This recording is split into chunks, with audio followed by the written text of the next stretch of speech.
സുരക്ഷ ഒരുക്കാതെയുള്ള ദേശീയപാത നിർമ്മാണം അപകടങ്ങൾക്ക് കാരണമാകുന്നു. ദേശീയപാതയ്ക്കായി എടുത്ത കുഴിയിൽ വീണ് ബൈക്ക് യാത്രികന്റെ വാരിയെല്ല് തകർന്നു. ഉമയനെല്ലൂർ അരവിള വീട്ടിൽ 53 വയസ്സുള്ള ഷംസുദ്ദീനാണ് പരിക്കേറ്റത്. അപകടത്തിന്റെ CCTV ദൃശ്യങ്ങൾ 9 മണിയോടെ പുറത്തുവന്നു. കഴിഞ്ഞ ദിവസം രാത്രിയിൽ കുട്ടിയം ESA ജംഗ്ഷന് സമീപത്ത് വെച്ചാണ് അപകടമുണ്ടായത്. അമിത വെളിച്ചം പ്രകാശിപ്പിച്ച് എതിരെ വന്ന വാഹനത്തിൽ ഇടിക്കാതിരിക്കാനായി ബൈക്ക് വശത്തേക്ക് ചേർത്തപ്പോൾ റോഡിലെ 10 അടി താഴ്ചയിലേക്ക് വീഴുകയായിരുന്നു. ഓടിക്കൂടിയ നാട്ടുകാർ ബൈക്കിനടിയിൽപ്പെട്ട ഷംസുദ്ദീനെ രക്ഷപ്പെടുത്തി കോട്ടയത്തെ സ്വകാര്യ ആശുപത്രിയിൽ എത്തിച്ചു.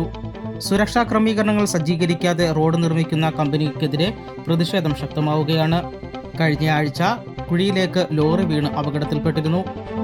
മറ്റൊരു ലോറി ഡിവൈഡറിലേക്ക് ഇടിച്ചു കയറിയും അപകടമുണ്ടായി. ജനുവരി മുതൽ കൊട്ടിയത്തിനും മൈലക്കാടിനും ഇടയിൽ ബൈക്ക് യാത്രികരായ 2 പേർ മരിച്ചതും സുരക്ഷ ഒരുക്കാതെയുള്ള ദേശീയപാത നിർമ്മാണം മൂലമാണ്. ലീഗൽ സർവീസ് അതോറിറ്റി ഇടപെടുമ്പോൾ ചില കാട്ടിക്കൂട്ടലുകൾ നടത്തി ഉദ്യോഗസ്ഥരെയും നാട്ടുകാരെയും തൃപ്തിപ്പെടുത്തും. പിന്നെ എല്ലാം പഴയപടിയാകും. ഇപ്പോൾ നിരന്തരം അപകടങ്ങൾ ഉണ്ടാകുകയാണ്. കുഴികൾ എടുക്കുന്ന സ്ഥലത്ത് റോഡരികിൽ വലിയ ഇരുമ്പ് ബാരിക്കേഡുകൾ സ്ഥാപിച്ച് മറയ്ക്കുന്നതിന് പകരം 2 മീറ്റർ നീളമുള്ള ഇരുമ്പ് പൈപ്പുകൾ സ്ഥാപിച്ച് അതിൽ റിബൺ കെട്ടിയാണ് മുന്നറിയിപ്പ് നൽകിയിരിക്കുന്നത്.